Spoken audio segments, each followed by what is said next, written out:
Let's see what cool intro 2K has to preview this round 2 against the Cleveland Cavaliers. Tristan Thompson catching alley-oop is realistic. Dorian Finney-Smith blocking LeBron, I don't know about that one. Ntilikina is definitely not going to hit a layup like that this entire series. These things are really putting over Ntilikina, man, and apparently Finney-Smith as well. Because you remember previously, they gave Ntilikina some cool dunk, and then he had that moment there. The Cavaliers have two big scorers, Isaiah Thomas, who is, I don't know how old at this point. It probably said it on that previous screen, but I didn't have the reflexes to actually look at it. But no matter how old he is now, he's still able to put up points, and he might be a short dude, but seems like he can still get into the teeth of the defense and make some things happen. And of course, LeBron James at a 98 overall at 34 years old. Only 21.5 points because 2K doesn't like having guys average their actual amount of points. Although maybe LeBron will actually be averaging that once he's 34 years old. I don't know. The way the guy's going, I wouldn't be shocked if he was like 38 and still putting up 23 points and 7 boards, 7 assists. Speaking of those assists, a few of them may go to all these shooters that the Cavaliers have. They have quite a few.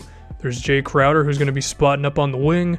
J.R. Smith, who's probably going to be coming across some screens.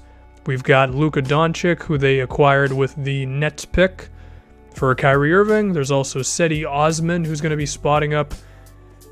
And we still have to take into account Kevin Love being a quality offensive big man. Cavaliers have a lot of options. But they also have a nice center rotation going on. There's Tristan Thompson, still a beast on the boards, as well as Ante Zizic, who has a little bit more of an offensive game to him. But both of them are strong rebounders. And when you have two good centers like this, I mean, that could just be a positive impact at that position at all times. So we would have to deal with both of those guys. Now, of course, given that I'm going to be simulating a large chunk of the game, we're basically only going to see Tristan Thompson. But whatever, let's not ruin the immersion too much. 78 all, 10 minutes left. Isaiah Thomas brings it up floor. I can see LeBron already trying to get set up in the post. Terrence Ferguson has the assignment on him. And I guess DeAndre Ayton kind of provided help defense there. I don't know. Ayton was definitely the guy that I called upon a lot here to attack guys who were driving to the basket if they beat the initial defense. Also, I see Isaiah Thomas switched on to DeAndre, but I gotta wait a second for the play to develop so there's not bad spacing. And the Cavaliers just are content, it seems, with Isaiah Thomas just being a complete mouse in the house on DeAndre Ayton. Cleveland's running something. Seemed they were trying to get Isaiah Thomas an open shot. It works pretty well there. That reminds me of some of the action Isaiah Thomas would have with the Celtics. And now, with a 1-point game, I'm trying to have Frank be a little more aggressive than he probably should be. Can we appreciate DeAndre Ayton coming out of nowhere to potentially grab that offensive rebound? The dude is so active around the basket. Kevin Love gives them a lead. Could we actually lose a game, finally, in this Knicks series? It could happen, who knows. Tim Hardaway Jr. is not in the game right now, but as our offense, not on this possession, but as our offense had some moments down the stretch of not being super effective all the time, I felt like we did need to get Tim Hardaway Jr. in the game. And typically I would take out Terrence Ferguson, but because we're dealing with LeBron James here, I need Ferguson's height, which can maybe make a difference on LeBron. Powell's a little stronger than Ferguson, but I don't know. I chose height over strength, I guess. Maybe not the best decision. Maybe it's a better one. I don't really know. But that miss with Powell right there really made me realize, maybe we need Tim Hardaway Jr. in the game right now because we have to be able to generate just some sort of offense, and Ntilikina is still not really where he needs to be in terms of creating for himself and others, which is why you would ask Tim Hardaway Jr. to do it. This play was kind of uneventful by Cleveland. DeAndre Ayton's ability to contest the shot and then run down and grab a rebound is, it's peak 2K, because I'm pretty sure you wouldn't see him doing that in real life too often, because that exerts a whole lot of energy. See, that was another possession there where Powell was left wide open, and I'm realizing the effects of having a guy who they can kind of leave open. Luckily, Porzingis is Porzingis, so he can just beat Kevin Love in one-on-one situations. And I think that's kind of really the power of having that star player is in the playoffs. game slows down, teams lock in on defense, and you need that guy who can just win in a one-on-one situation. And luckily for us, Porzingis' ball handling is pretty decent. I believe this is when I bring Tim Hardaway Jr. in the game. No, he's not in there just yet. I was actually a little late on this one. See, he's now waiting at the scorer's table. Should have had him in there beforehand, but he is in the game now. He's in the left corner. LeBron, I figured he was just going to attack one-on-one all the time, but he really doesn't.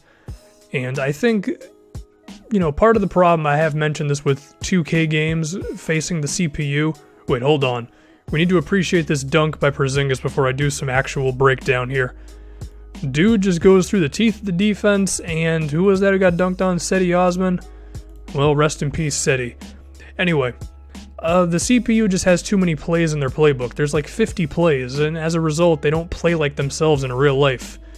And that's the effect of Tim Hardaway, because now we're basically winning this game. Because, in real life, what is the Cavaliers' strategy? It's LeBron James, do stuff, and then Isaiah Thomas, when he comes back, I assume will have similar responsibilities to LeBron with the ball in his hands, but he'll also probably have some off-ball action as well. And that's basically what they run. But here, there's so many plays that there's no sense of consistency with their game plan.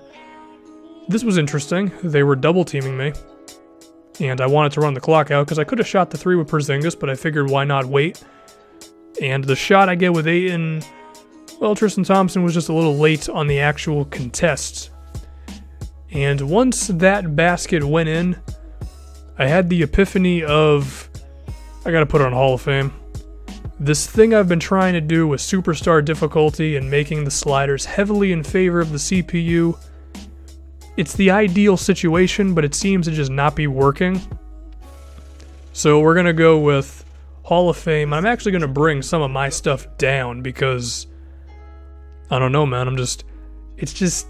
It gets a little annoying when you're just clearly better than the CPU and the CPU is making a lot of questionable decisions, in terms of the plays they're running and stuff. Not a finished product, these sliders, but hopefully they can be okay. Frank Ntilikina is just getting put so over on these pregame things. He's dunking on people, he's hitting Michael Jordan layups. There's 6 seconds left in regulation. And, of course, we're going to go to Porzingis, and if he can put us a 2-0 lead, that'd be great, but we're going overtime. Which, that might have been an effect of the Hall of Fame right there, because if I was playing on Superstar, maybe that goes in, 1 minute left. The Tim Hardaway Jr. DeAndre Ayton pick and roll has been pretty good for us, just because it surrounds it with shooters and nothing else. And it took too long. You don't want to do that. With a minute left in a big playoff game and the crowd screaming at you and the 2K screen shaking when you're trying to score, you really don't want to stand in the paint for too long. What's LeBron going to do here? It's just going to be an isolation. He gets by Ferguson and... See, the pull-up mid-range, what's up with that? I mean, sure, LeBron takes mid-range jumpers, but you'd figure in that situation he would just attack the basket, And DeAndre Ayton is a freak show on the boards. Seriously, man, this dude, if we extended this Knicks thing out to an entire decade or whatever, could DeAndre Ayton lead the Knicks in all-time rebounds? This is his rookie season, and these are the playoffs, so technically it wouldn't count towards his career stats, but it's pretty nuts. I'm totally no-selling that dunk that Luka Doncic just had, by the way. Tim Hardaway Jr., once again, I could have gotten Porzingis involved, but I like the idea of shooters all around. And I would have gotten it to Porzingis if the switch hadn't occurred. But we get Hardaway at the free throw line, so I'd say that's a pretty productive play overall.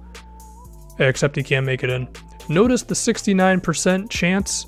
That's because I turned up the free throw difficulty as well. It was really annoying just how easy free throws were for a while. Maybe I put him up a little too high, because I think Hardaway... he's a better free throw shooter than that, right? Anyway, what is Cleveland going to run here? Well, they should run LeBron James going to the basket, but this is 2K, so they're going to run LeBron James stand there for 5 seconds, and then eventually something will just kind of happen. Well, to be fair, he did go to the basket. I just wouldn't have waited that long, given that they're down 1 point, but hey, if you make it in, then that's a good look overall, right? I want to get it to Porzingis, And you're going to see that this play, it goes nuts pretty quickly. Porzingis has to throw up some weird shot. DeAndre Ayton grabs another rebound, doesn't go in, and we lose game 2. What the hell happened on that last play?